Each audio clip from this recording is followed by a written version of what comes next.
Doit-on faire le deuil de son poids rêvé? C'est le sujet que je vous propose d'aborder ensemble aujourd'hui. Bienvenue dans le podcast Mince alors, le podcast anti-régime, anti-yo-yo et frustration, le podcast qui éveille les consciences en sortant des dictats de la minceur. Mince alors est un espace dédié à toutes les femmes qui souhaitent mincir durablement. Je suis Amandine, diététicienne spécialisée en psychonutrition. Je vous accompagne à perdre du poids durablement en vous libérant des poids qui vous pèsent. Je vous guide afin de vivre en harmonie avec votre corps et votre alimentation. Parler de deuil, ce n'est pas un sujet léger. Ce n'est pas un sujet auquel on a envie de se confronter. Le deuil renvoie à la souffrance, à la douleur d'un être cher. C'est voir partir les gens qu'on aime sans retour en arrière. On n'a pas envie de vivre cette souffrance, alors pourquoi parler de deuil aujourd'hui? Pourquoi parler de deuil de son poids rêvé? Ça serait bien plus gai de parler de comment arriver à son poids rêvé.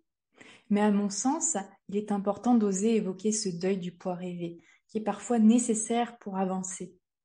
Et oui, c'est bien moins vendeur que de parler de comment arriver à son poids de rêve, j'en suis consciente.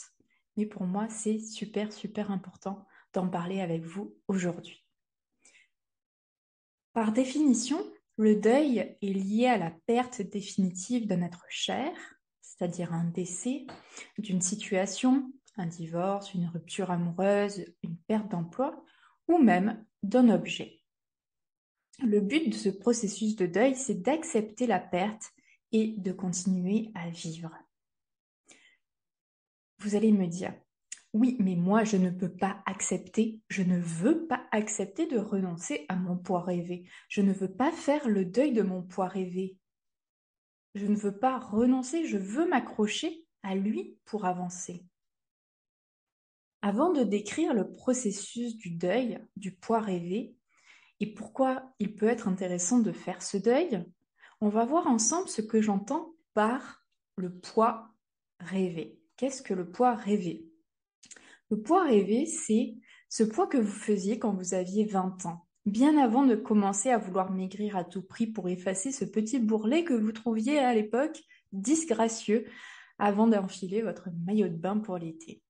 Ce poids d'équilibre que vous avez tenté de contrôler à coups de régime, de rééquilibrage alimentaire, de programmes sportifs, et ce poids qui n'a fait au final qu'augmenter au fil des années. Plus on tente de contrôler son poids d'équilibre, le poids d'équilibre, je vous le rappelle, c'est ce poids naturel que l'on arrive à maintenir sans contrôle mental de notre alimentation. C'est-à-dire sans penser H24 à son alimentation, sans être obsessionnel de son alimentation. Et donc plus on cherche, plus on tente de contrôler ce poids d'équilibre, plus on risque de l'augmenter. Et il est alors bien plus difficile de retrouver son poids initial. Le poids d'équilibre augmente au fur et à mesure des régimes, au fur et à mesure des pertes de poids. C'est ce qu'on appelle aussi l'effet yo-yo, bien connu de nombreuses femmes. Au bout d'un moment, le corps, il dit stop, arrête de me faire souffrir, arrête de vouloir me faire maigrir à tout prix. Le poids rêvé, c'est aussi ce poids que vous avez réussi à atteindre suite à votre nouveau régime, mais que vous n'avez jamais tenu, simplement parce que vous étiez descendu bien en dessous de votre poids d'équilibre. Le corps, c'est comme la nature. Le corps fait partie intégrante de la nature. Et la nature humaine, comme tout phénomène dans la nature, cherche l'équilibre. Donc notre poids cherche l'équilibre, coûte que coûte. Faire le deuil de ce poids rêvé, ce n'est pas renoncer à maigrir si l'on se sent mal dans son corps, dans sa peau, et que l'on est au-dessus de son poids d'équilibre, parce que bien souvent, on est à vouloir contrôler son alimentation mentalement, on est au-dessus de son poids d'équilibre puisque on n'est pas à l'écoute de ses besoins. Maigrir, oui, mais pas à n'importe quel prix. Pas au prix de faire souffrir son corps et surtout son esprit. Maigrir dans le respect de son corps, dans le respect de ses possibilités. Vouloir s'accrocher à un rêve irréaliste, C'est oublier de vivre, de profiter de la vie. C'est vivre dans l'illusion que demain sera mieux, et c'est bien souvent se confronter à l'échec et à la déception. C'est aussi oublier ce qui nous arrive, ce qui nous anime, pardon, véritablement dans notre vie. C'est parfois un refuge, un moyen de se dévaloriser, un moyen de se victimiser sans cesse. Oh bah oui, moi tu vois, je n'arrive à rien dans ma vie parce que je n'arrive pas à maigrir.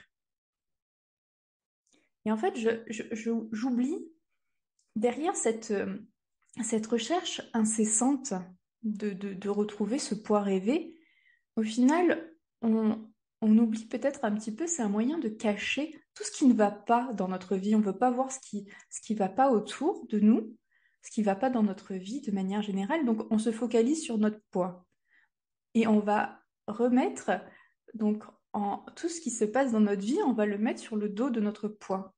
Ah bah oui, si j'arrive pas à trouver un emploi, l'emploi de mes rêves, c'est parce que j'ai pas mon poids de rêve. Si j'ai pas confiance en moi, c'est parce que j'ai pas ce poids de rêve, etc., etc. C'est faux, c'est faux. N'attendez pas d'avoir perdu du poids pour travailler sur votre confiance en vous. Au contraire, c'est en travaillant sur votre confiance en vous que vous arriverez plus facilement à maigrir si vous avez besoin de maigrir. Donc pourquoi faire ce deuil de ce poids rêvé? Pourquoi faire le deuil de ce poids rêvé, de ce poids passé?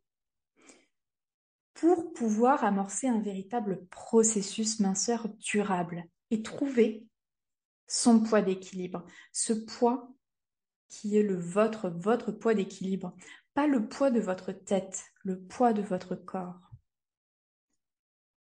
Sans ce deuil, sans cette acceptation de ce qui a été et ce qui n'est plus, vous allez en fait sans cesse être dans la lutte, dans le combat, et vous ne sortirez pas de ce cercle infernal de perte et de reprise de poids incessante. Vous n'allez pas sortir de ce cercle infernal, de cette obsession pour votre poids, pour votre alimentation.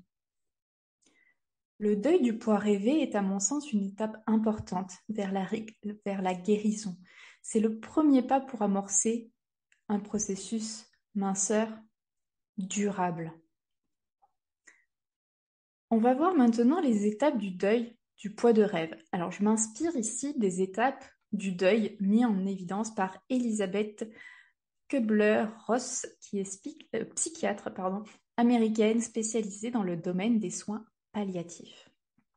Première étape du deuil, le déni. Il est très difficile d'accepter le fait que l'on ne puisse pas atteindre ce poids initial, qu'on ne puisse plus atteindre ce poids initial, ce poids d'il y a 10, 15, 20, 30 ans, voire plus en fonction de votre âge. Car la problématique du poids, la difficulté d'accepter son poids, de se sentir bien dans son poids, ce n'est pas une question d'âge. On peut avoir des difficultés avec son poids durant l'enfance, l'adolescence, l'âge adulte et même en vieillissant. Donc, on est quand même adulte en vieillissant, hein. Mais voilà, donc que ça soit à 30, 40, 50, même à 80 ans, ça peut être une problématique. Donc, ce que je voulais dire, voilà, c'est qu'il est parfois donc difficile d'accepter ce poids passé. Donc, surtout si vous êtes toujours accroché à ce poids, qu'à chaque régime que vous avez entrepris, vous espériez retrouver ce poids-là, qu'à chaque démarche que vous avez entrepris pour maigrir, quel que soit le type de démarche, vous vous êtes raccroché à ce poids-là. Voilà, je vais retrouver ce poids. Ce poids de quand j'avais 20 ans, ce poids de quand j'avais un poids passé.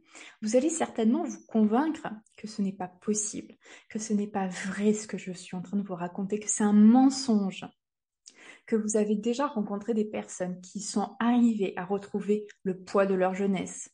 Vous allez peut-être chercher des témoignages que c'est possible et vous allez en trouver.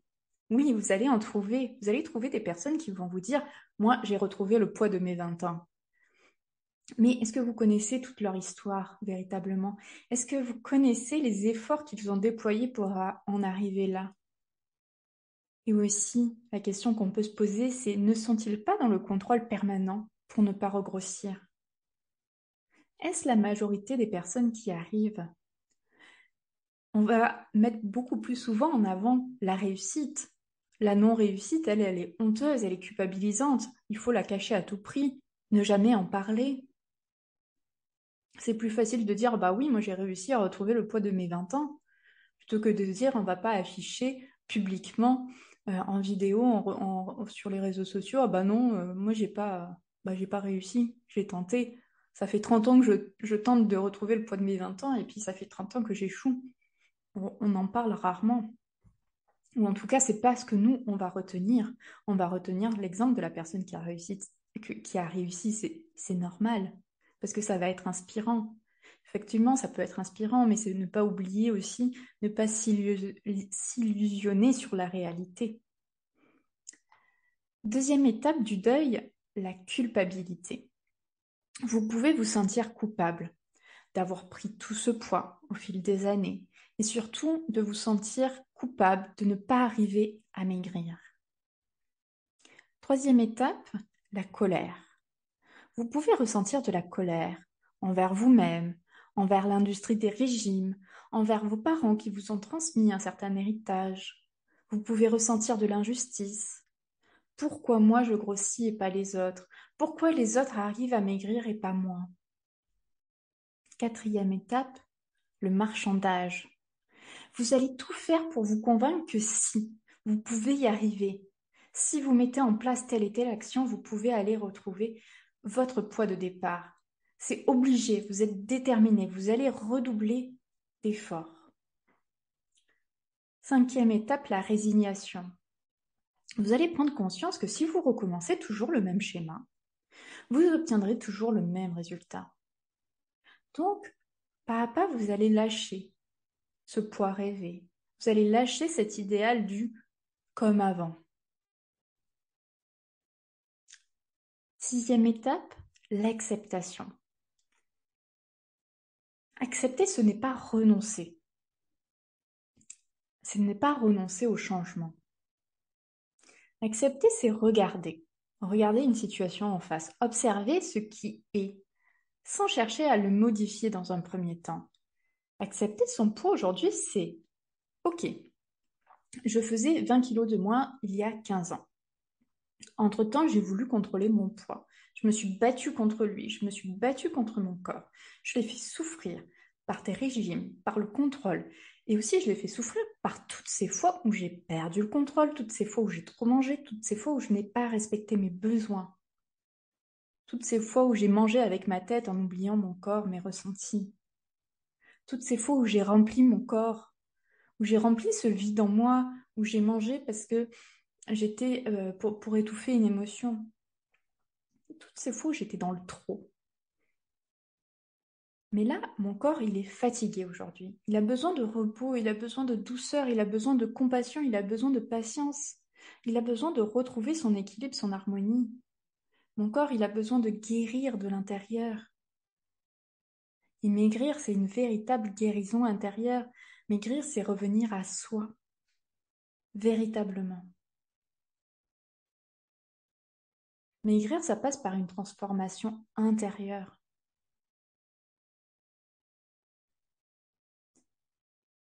Septième et dernière étape, c'est la reconstruction, le renouveau. On décide alors de prendre un nouveau chemin, un autre chemin, un chemin qu'on n'a jamais emprunté auparavant, un chemin qui est beaucoup plus respectueux de qui nous sommes, un chemin respectueux de notre corps, de notre esprit, de notre âme, un chemin de paix, de sérénité. Vous allez vous éloigner de vos anciens schémas infructueux pour les remplacer par des fonctionnements plus vertueux. C'est un chemin d'évolution vers plus d'équilibre, vers plus d'harmonie. Ce chemin, il prendra le temps qu'il prendra. Mais ayez confiance que vous y arriverez. Vous arriverez à faire la paix avec votre corps, avec votre alimentation. Vous arriverez à faire la paix avec votre poids et à trouver votre poids d'équilibre, ce poids avec lequel il fait bon vivre, ce poids dans lequel vous vous sentez bien dans votre corps, hein. On oublie la tête, hein, c'est pas la tête qui décide notre poids d'équilibre, c'est notre corps qui le trouve. Quand on se met à son écoute, quand on se met à son service. Ayez confiance que si vous avez envie d'y arriver, vous y arriverez. Alors ça ne se passera pas en un claquement de doigts, par une baguette magique, non. C'est un chemin, c'est un travail intérieur. Mais vous allez y arriver.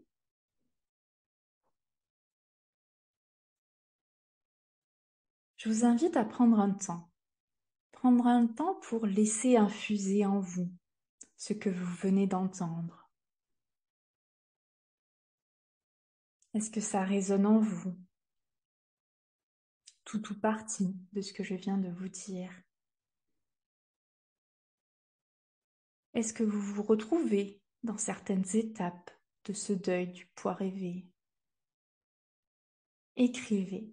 Écrivez ce qui vient à vous. Écrivez où vous en êtes dans cette quête du poids rêvé. Écrivez. Qu'est-ce que vous avez envie de créer? Est-ce que vous avez envie de créer une belle histoire avec votre poids, avec votre corps?